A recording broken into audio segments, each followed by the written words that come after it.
Bonjour et bienvenue pour cette 5e édition du Bourse Live consacrée aux produits de bourse. Ces instruments financiers sont parfois mal compris par les investisseurs particuliers et nous allons les décrypter avec Léa Gézéquel, vendeuse en produits de bourse chez Société Générale. Bonjour Léa. Bonjour.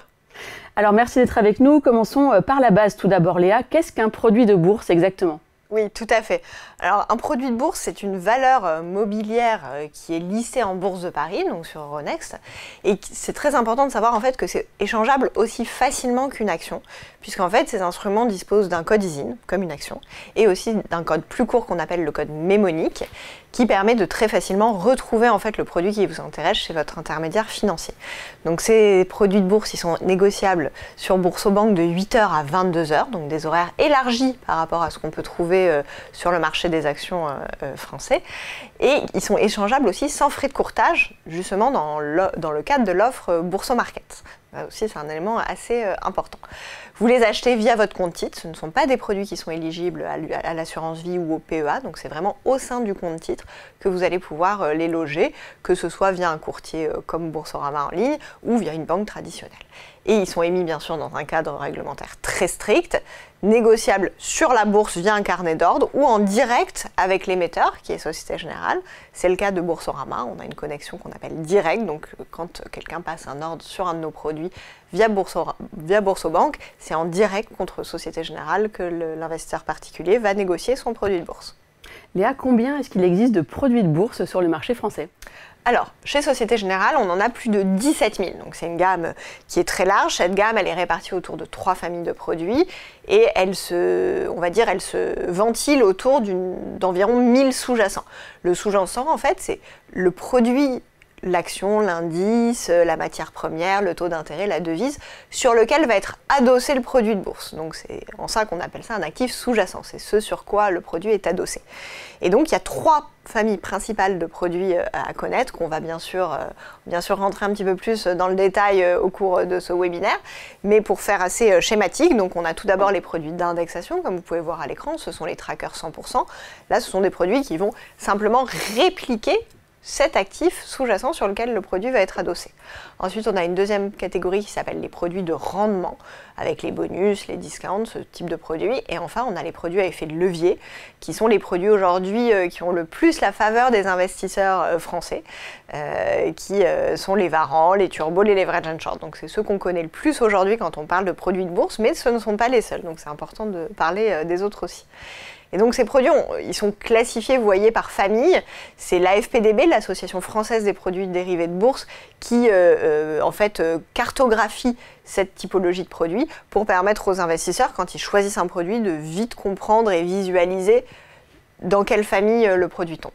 Alors concentrons-nous justement sur la première famille des produits de bourse dont vous parliez, les produits à effet de levier. Concrètement, tout d'abord, qu'est-ce qu'un effet de levier ? Alors l'effet de levier, ça va être, on peut appeler ça aussi l'élasticité. Vous allez retrouver ces deux termes de manière interchangeable. C'est l'amplification des variations du sous-jacent.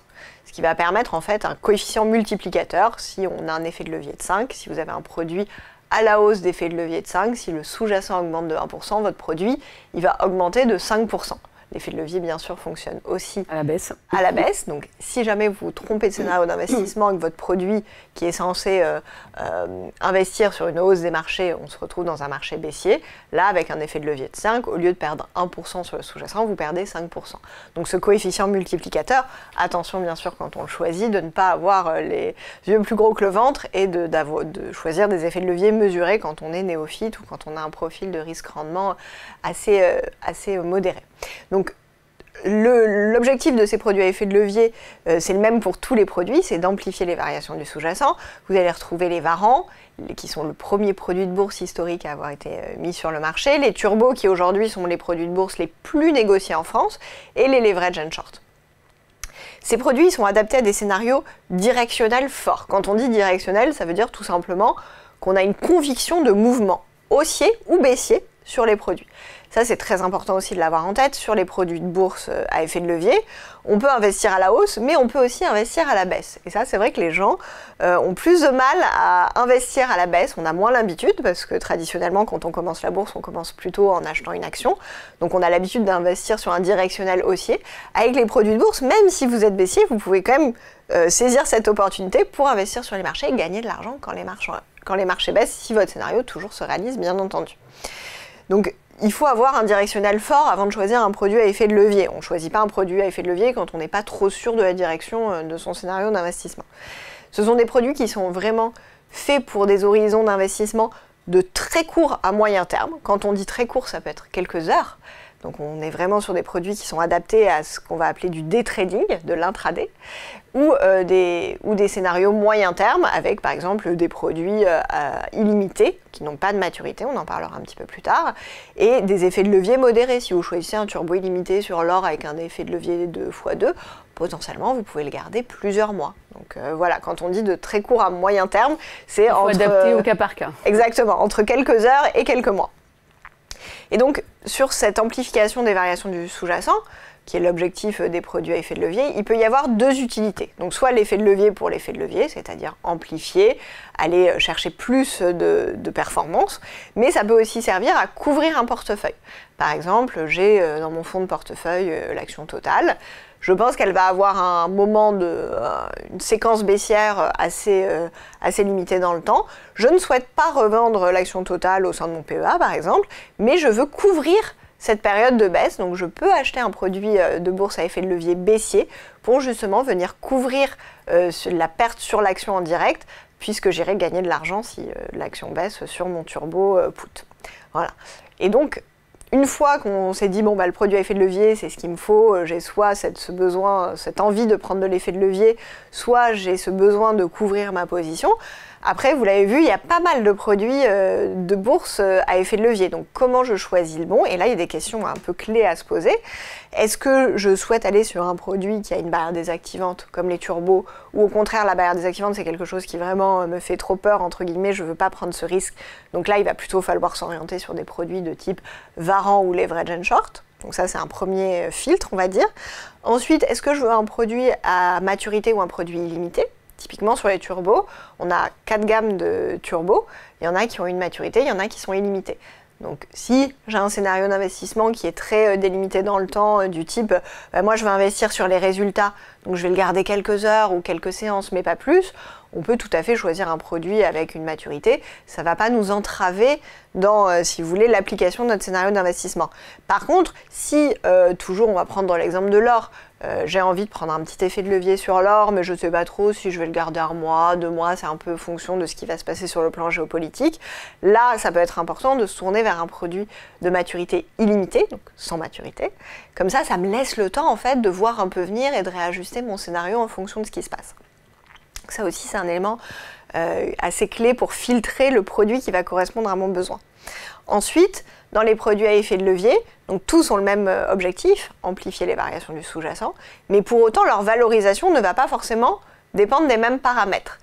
Pour vous donner un exemple, les turbos, globalement, il n'y a quasiment que le cours du sous-jacent qui va influencer la valorisation du prix.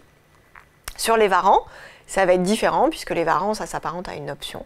Donc bien sûr, le cours du sous-jacent a un impact très important sur leur valorisation, mais ce n'est pas le seul paramètre. Vous allez aussi avoir le temps qui passe et la volatilité implicite des marchés. Donc ça fait 2 éléments en plus. Est-ce que quand je choisis mon produit, je suis conscient et je suis d'accord pour avoir d'autres facteurs qui vont impacter la valorisation de mon produit que seul le cours du sous-jacent. Donc en l'occurrence, ce temps qui passe, cette volatilité. Ça permet aussi d'aller plus vers un produit que vers l'autre. Voilà. Et enfin, est-ce que donc ces produits à effet de levier, certains ont une barrière désactivante, comme justement, comment ça marche la barrière désactivante? En fait, quand vous touchez la barrière désactivante, ça met fin prématurément à la vie de votre produit, ça le désactive, il ne peut plus être réactivé par la suite. Et donc, quand vous êtes désactivé, il y a 2 scénarios. Soit vous perdez l'intégralité de ce que vous avez investi, vous avez une perte du capital qui est totale, soit vous pouvez avoir une valeur de remboursement dans la plupart des cas. C'est le cas des turbos illimités, par exemple. Donc ça aussi, est-ce que vous préférez vous positionner sur un produit s'il a une barrière désactivante qui vous offre la possibilité d'avoir une valeur de remboursement, auquel cas les turbos illimités, ou alors ce n'est pas quelque chose qui est important pour vous parce que par exemple vous travaillez vous-même déjà avec des stop-loss, donc en fait vous coupez déjà votre position automatiquement avant d'arriver à la barrière désactivante. Donc ça aussi c'est la question, la dernière question à se poser quand on choisit son produit à effet de levier. Et en fonction des réponses à toutes ces questions, vous allez naturellement aller soit vers un warrant, soit vers un leverage and short, soit vers un turbo. Alors est-ce que vous pouvez nous donner un exemple concret ? Oui, tout à fait. Alors on va prendre un turbo call illimité best. Donc un turbo call, ce sont les turbos qui servent à investir sur un scénario haussier, contrairement aux turbo put qui, eux, permettent d'investir sur des scénarios de marché baissier. Donc là, en fait, on va se positionner sur la hausse d'un indice. Donc j'ai choisi le CAC 40. J'ai choisi un turbo dont la maturité est illimitée pour me laisser un petit peu plus de temps sur mon scénario d'investissement. En ce moment, le cours de l'indice sous-jacent, donc le CAC 40, il est à 7700 points. La barrière et le prix d'exercice de mon turbo, eux, vont être à 6650 points. Donc en fait, vous voyez, ce produit, quelque part, il me permet d'acheter le CAC 40 à 6650 points au lieu de 7700. C'est l'intérêt du produit. La parité de ce turbo, elle est de 100. La parité, c'est en fait le nombre de turbos qu'il faudrait acheter pour couvrir l'équivalent d'une unité du CAC 40. Ce n'est pas la quantité minimale, attention. Tous les produits de bourse peuvent être achetés unitairement. C'est-à-dire que vous pouvez acheter un seul turbo sur le CAC 40, vous n'êtes pas obligé d'en acheter 100. Et donc pour calculer le cours du turbo, c'est un des gros avantages du turbo, c'est que sa valorisation est simple à comprendre. On va faire le cours du sous-jacent, le prix d'exercice, divisé par la parité du produit. Et donc quand vous faites 7700 moins 6650 divisé par 100, vous tombez sur un cours du turbo à 10,50 €. Donc ça, c'est la situation de base. Ensuite, il y a deux scénarios. Soit vous avez raison, soit vous avez tort. Alors on va commencer par la chose désagréable et parler du scénario où vous êtes trompé. Le CAC 40 n'augmente pas, mais au contraire, il baisse de 1,3% à 7600. Il était à 7700, il passe à 7600. Donc dans ces cas-là, l'indice enregistre une perte de 1,3%. Et vous, sur votre turbo call, vous allez refaire le même calcul, donc cours du sous-jacent moins prix d'exercice divisé par parité. Et là, vous ne tombez plus sur 10,50 €, mais sur 9,50 €. Donc là, vous voyez qu'en fait, votre turbo, il n'a pas perdu 1,3% comme l'indice, il a perdu 9,53%. C'est l'effet de levier, c'est l'amplification qui, quand vous n'êtes pas dans le bon sens, amplifie aussi les pertes. Donc là, on voit que l'amplification de la perte sur le turbo, elle a été de 7,3. A contrario, si j'ai raison sur mon scénario d'investissement, et c'est bien sûr l'objectif, j'ai pris le corollaire exact à l'inverse, c'est-à-dire que là, l'indice, au lieu de perdre 1,3%, il gagne 1,3%. Donc je suis dans le bon sens, je ne me suis pas trompée sur mon directionnel. On est à 7800 points sur le CAC 40, et toujours avec la même formule très simple, qui est une soustraction, on arrive à un cours du turbo call qui, lui, passe de 10,50 € à 11,50 €. Donc là, on voit une hausse de 9,53%. Ici, j'ai raison sur mon scénario d'investissement. Le turbo a multiplié par 7,3, c'est l'effet de levier, la performance que vous auriez pu avoir sur le CAC 40. Voilà, très schématiquement, l'intérêt du produit. Et bien sûr, attention à la barrière. Si on s'était trompé jusqu'à aller toucher la barrière, j'aurais été désactivé, j'aurais perdu mon capital. Alors passons maintenant aux produits de rendement. Ils semblent moins risqués que les précédents. Oui. Est-ce que c'est le cas, Léa ? Effectivement, tout à fait. Ce ne sont pas du tout les mêmes produits, ils n'ont pas le même objectif. C'est-à-dire qu'avec les produits à effet de levier, vous l'avez compris, c'est vraiment d'amplifier les mouvements du sous-jacent sur du court terme, voire moyen terme. Sur les produits de rendement, on n'est pas du tout dans cet état d'esprit.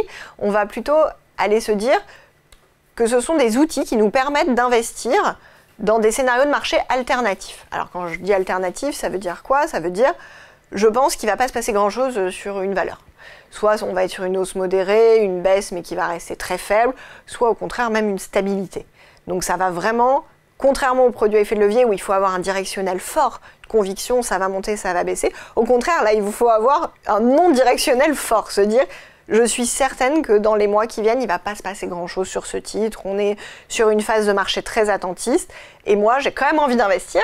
C'est ça l'idée en fait des produits de bourse. Ce sont des produits où, quelle que soit votre conviction sur les marchés, vous allez toujours avoir un produit qui vous permet de mettre en place cette conviction. Et ça, c'est vraiment un argument très très fort. Donc là, ces produits-là, ils sont adaptés justement à ces scénarios de marché alternatifs. Donc on va retrouver les bonus capés, les discounts, les invest 100%. Et eux, pour le coup, ils sont tout à fait adaptés à un horizon d'investissement de moyen terme. Quelques mois à potentiellement 1 an et demi, 2 ans pour les mettre en place. Et eux, donc il n'y a pas d'amplification des mouvements du sous-jacent, c'est une optimisation du couple rendement-risque. Puisque en finance, on le verra un petit peu plus tard, il y a toujours une corrélation entre le rendement qu'on espère et le risque qu'on prend. Et ces produits vont permettre justement d'aller améliorer un petit peu ce rendement dans des conditions de scénario alternatifs. Pas de manière absolue, mais si on est bien sur un scénario de marché atone, on va permettre d'avoir un couple rendement-risque amélioré. Donc là aussi, il y a des bonnes questions à se poser. C'est de se dire quel horizon de temps parce que ce sont des produits qui ont toujours une maturité. Donc est-ce que mon scénario il se passe sur quelques mois ou est-ce qu'il se passe au contraire sur un peu plus d'1 an? On a des maturités très différentes sur ces produits. Et est-ce que dans ces produits, j'ai un plafonnement de cette performance, puisque pour améliorer le couple rendement-risque, il faut avoir, si vous voulez, des caractéristiques du produit qui permettent d'aller chercher cette amélioration. Elle n'est pas naturelle. Donc soit on va avoir un plafonnement de la performance, qu'on appelle un cap, dans le cas des bonus capés par exemple. Donc on va se dire, dans la mesure où le sous-jacent ne monte pas plus de 10%, je profite de cette hausse, mais s'il monte plus de 10%, je n'en profite pas, ma performance est ce qu'on appelle capée, plafonnée. Soit je vais avoir une protection en cas de baisse par exemple. Dans le cas des discounts, ça me permet d'acheter l'équivalent du sous-jacent un peu moins cher que le cours du sous-jacent à un instant T. Donc ce cours favorable finalement permet de créer une protection à la baisse. Donc ça, ce sont des éléments qui sont importants à avoir en tête avant de choisir son produit de rendement. Et puis pour finir, parlons des produits d'indexation. Ils semblent plus simples à comprendre. Oui, alors les produits d'indexation, pour le coup, il n'y a pas plus simple en termes de fonctionnement, puisque eux, leur objectif, ce n'est ni d'avoir de l'effet de levier comme les produits à effet de levier, ni de profiter de scénarios de marché alternatifs comme les produits de rendement. Eux, l'idée, c'est vraiment d'accéder facilement à un sous-jacent qui est peu facilement accessible en direct pour un investisseur particulier. Donc les trackers 100%, ils vont tout simplement répliquer en 1 pour 1 ce qui se passe sur le sous-jacent aux frais de gestion prêt. Donc là, c'est vraiment, ce sont des produits qui sont adaptés au scénario de hausse et qui sont moyen à long terme, puisque vous pouvez typiquement, si vous êtes haussier globalement sur l'or pendant 5 ans, vous pouvez garder ces produits 5 ans. Ils n'ont pas de maturité définie. Et ils permettent effectivement de facilement accéder à ces sous-jacents. Alors ça va être quoi? Ça peut être tout simplement un indice boursier, le CAC 40. Personne ne s'amuse en tant que particulier à acheter les 40 actions du CAC et à refaire ses pondérations. Donc ça peut être un indice, ça peut être un indice thématique. Par exemple, quelqu'un qui se dit, tiens, moi je veux investir sur les Magnificent 7, mais je ne veux pas acheter les 7 actions, je préfère acheter un produit qui les comprend déjà. Voilà, typiquement, ça peut être un tracker 100%. Ça peut aussi être des commodities.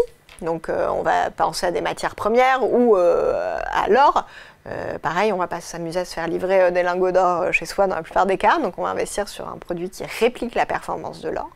Voilà, donc c'est un grand panel de produits qui sont peu facilement accessibles en direct. Et sur ces produits, les questions clés à se poser, c'est est-ce qu'il y a un risque de change? Parce que souvent, notamment sur les commodities, quand on parle du pétrole, de l'or, ce sont des produits qui sont libellés en dollars.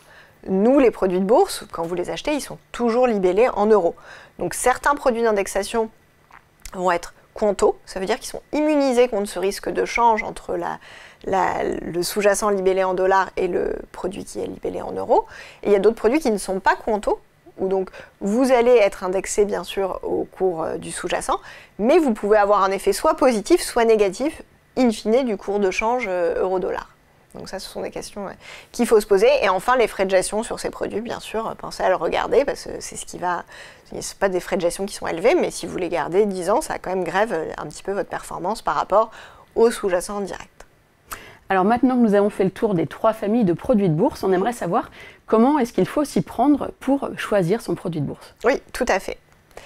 Alors, pour choisir son produit de bourse, vous l'avez compris, donc là on a fait un peu la partie académique, comment fonctionne chaque typologie de produit. Donc la première question à se poser, c'est de déterminer des objectifs précis. Souvent on a des investisseurs qui nous disent moi je veux investir, mais ils n'ont pas trop finalement de scénario d'investissement. La première étape, c'est d'avoir un scénario d'investissement. Et donc pour ça, il faut déterminer des objectifs précis. Déjà, avoir une conviction claire sur le sous-jacent. On l'a dit, les produits de bourse permettent d'investir sur tout type de scénario de marché, c'est l'avantage. Donc il faut savoir si on est haussier, si on est baissier ou si au contraire on est un peu dans un entre-deux. Ensuite, quel est le rendement que je souhaite qui va toujours être corrélé au risque que je prends. Donc on ne peut pas se dire, par exemple, moi j'ai une forte conviction baissière sur un titre, je veux profiter de ce mouvement, je veux l'amplifier grâce à un turbo, et je veux vraiment avoir un effet de levier très fort, mais je ne veux pas prendre de risque. Ça ne marche pas. Si on a un effet de levier très fort, c'est qu'on a aussi un risque en corollaire qui est assez important. Donc attention à choisir de manière avertie et raisonnable le rendement que l'on vise, parce qu'il s'accompagne toujours d'un risque qui associé, est proportionnel, exactement. Et d'avoir des règles de gestion de portefeuille. Donc ça, c'est ce qu'on va pouvoir appeler le money management. Typiquement, quel est mon horizon de temps?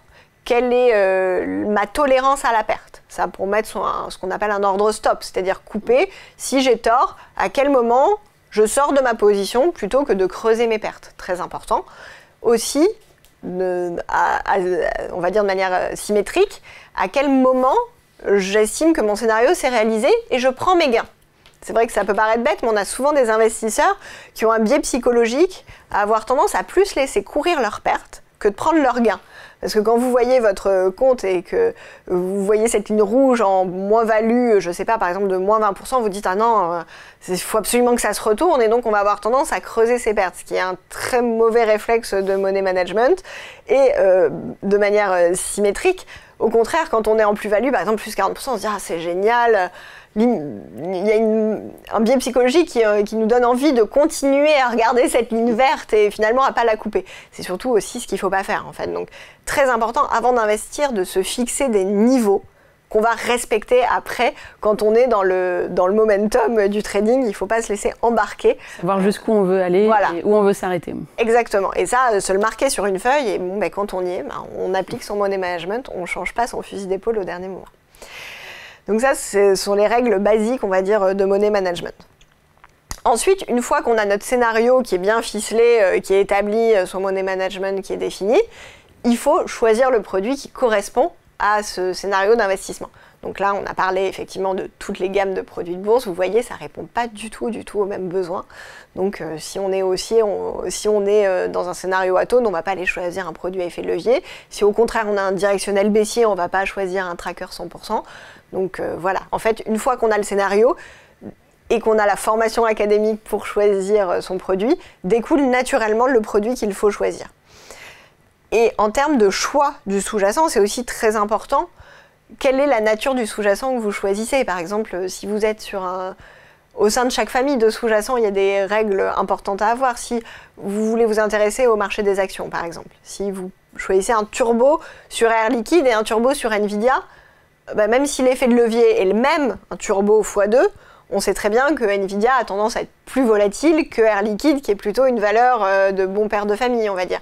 Donc non seulement il y a l'effet de levier du produit, mais attention, il y a aussi la volatilité naturelle du sous-jacent sur lequel vous vous positionnez.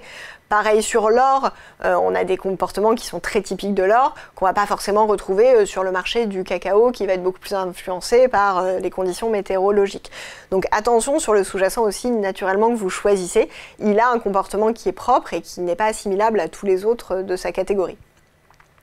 Aussi, ce qu'on dit souvent aux gens qui commencent sur les produits de bourse, c'est d'investir sur des sous-jacents qu'ils connaissent. Ça peut être vraiment une bonne pratique. Dire par exemple, j'ai fait toute ma carrière dans les médias, je vais plutôt choisir une valeur qui est dans les valeurs médias parce que c'est un secteur que je connais. Donc naturellement, quand on connaît un secteur, on a tendance à avoir plus d'informations, à mieux le comprendre, à s'être beaucoup renseigné. Et c'est vrai que c'est ça qui crée la richesse de son scénario d'investissement. C'est le temps qu'on passe quand même, in fine, à comprendre le secteur et à en avoir une maîtrise. Surtout quand on débute. Surtout, effectivement, quand on débute. Donc ça, c'est vraiment les questions et les bonnes pratiques à avoir pour investir dans le produit qui est adapté. Et ensuite, bien sûr, il faut s'informer.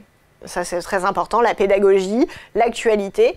Quand on investit en bourse, ça présuppose qu'on s'intéresse à ce qui se passe sur les marchés et sur la valeur qu'on choisit. Vous avez des outils à conseiller à ceux qui nous regardent pour s'informer? Alors on a beaucoup d'outils, on y reviendra un peu plus tard sur les outils Société Générale, mais plus largement, si vous voulez, aujourd'hui quand on s'intéresse aux produits de bourse, à la bourse, il y a deux grandes tendances qui se dégagent, l'analyse fondamentale, qui va vraiment analyser les fondamentaux de l'entreprise, son bilan, ses résultats, ses perspectives de croissance, et ce qu'on appelle l'analyse technique, c'est-à-dire la lecture des cours, la lecture des graphes et des figures caractéristiques de l'analyse technique qui permettent d'avoir une opinion sur ce qui va se passer dans le futur. Et donc ça, c'est vraiment deux grands segments. Alors il y a des investisseurs qui travaillent avec les deux. Il y en a d'autres qui ne jurent que par l'une ou par l'autre. Donc déjà, se faire un peu une religion, on va dire, en termes de typologie d'analyse qu'on veut avoir. Et ensuite, c'est vrai qu'aujourd'hui, on est dans un environnement où, avec les réseaux sociaux, on a une multitude d'informations. Attention à se cantonner à des sites financiers spécialisés, sérieux, des magazines financiers. Voilà, sur Boursorama, typiquement, on trouve tout un tas d'analyses, d'outils. Nous, on travaille aussi beaucoup avec Zone Bourse. Attention, parfois, le mieux est l'ennemi du bien.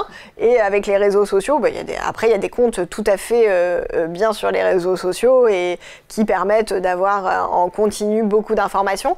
Mais faire attention devant l'offre d'informations qui s'est démultipliée ces dernières années, à essayer vraiment de sourcer, de filtrer ces sources d'informations. Voilà. Mais heureusement, il existe de nombreux outils gratuits et vérifiés où l'information est fiable. Oui, exactement. Et tout à fait beaucoup d'outils et une variété de produits de bourse qui permet d'adresser vraiment tous les typologies de scénarios d'investissement. Toujours en gardant en tête que le rendement, il est indissociable du risque et qu'il faut admettre, quand on est sur un produit à effet de levier avec une barrière désactivante, que si votre scénario ne se réalise pas, vous pouvez perdre l'intégralité du montant investi. Alors avec ces produits, c'est pas comme avec des futurs ou des CFD, vous ne pourrez jamais perdre plus que ce que vous avez investi. Il n'y a pas de système d'appel de marge où si vous avez tort, on vous demande de remettre au pot pour couvrir votre perte. Ça, c'est pas possible. En revanche, si vous êtes désactivé sur un produit qui ne prévoit pas de valeur de remboursement, vous perdez l'intégralité de du montant investi. Et c'est pour ça qu'il est très important de se servir de tous les ordres que propose notamment Boursorama et qui sont aussi proposés sur les actions, comme les ordres stop, les ordres à seuil, pour vraiment aller travailler ces ordres et ne pas se retrouver dans une situation où on peut être désactivé. Donc la vigilance, elle doit vraiment se porter pour les investisseurs sur l'effet de levier, on l'a dit. C'est un outil merveilleux, mais c'est un outil qui peut se retourner contre soi si on n'a pas raison. Donc attention, ces produits présentent un risque plus élevé que sur une action.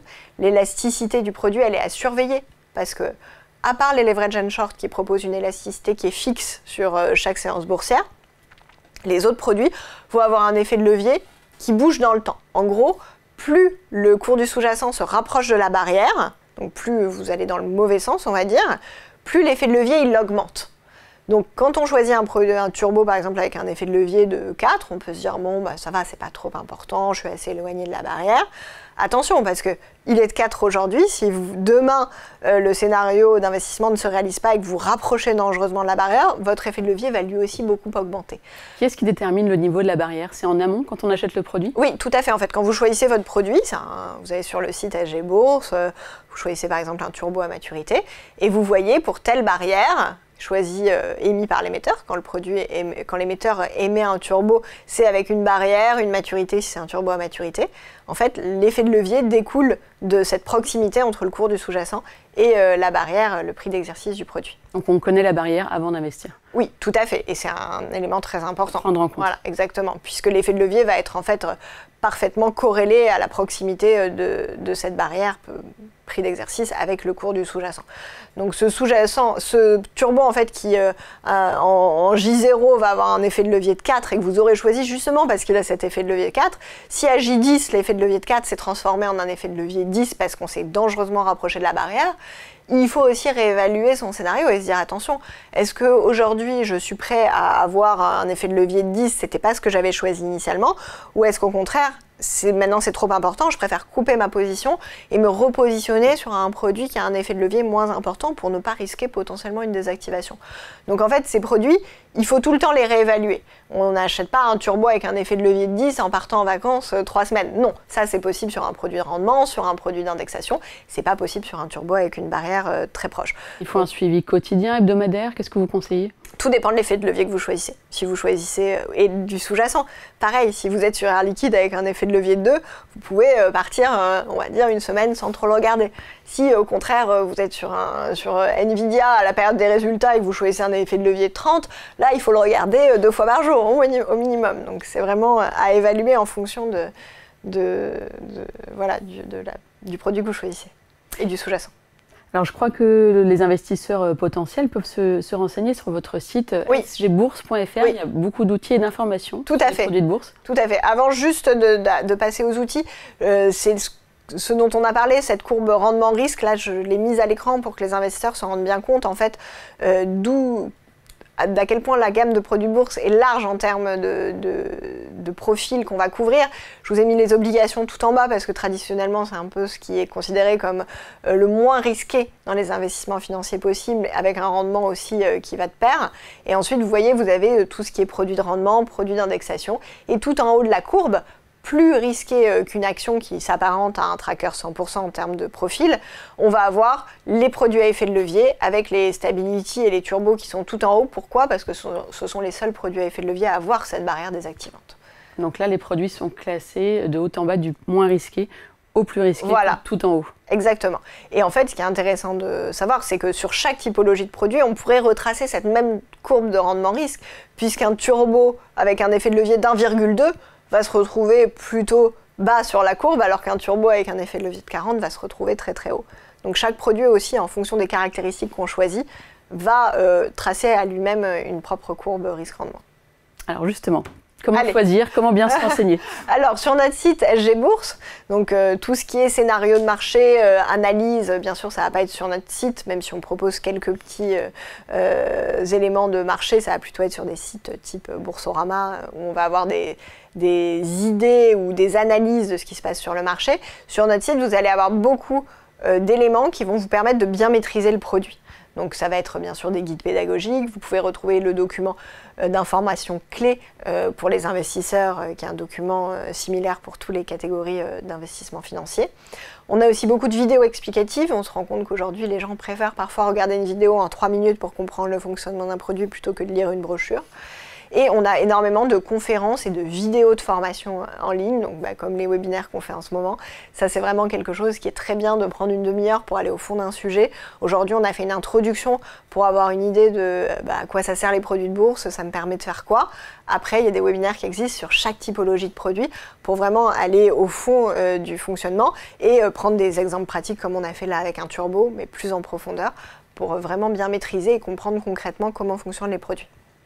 Ensuite, on a un magazine mensuel d'information sur les produits de bourse avec plein d'analyses, des points pédagogiques, des scénarios de marché, une fois par mois qui s'appelle Strike. Et on a sur notre site beaucoup de simulateurs de prix ou de sélectionneurs de produits, donc notamment Match My View. Je vous ai dit, on a 17 000 produits listés en bourse aujourd'hui, donc parfois quand on commence, ça peut être compliqué de filtrer les produits, de se dire lequel je choisis parmi tous ces produits.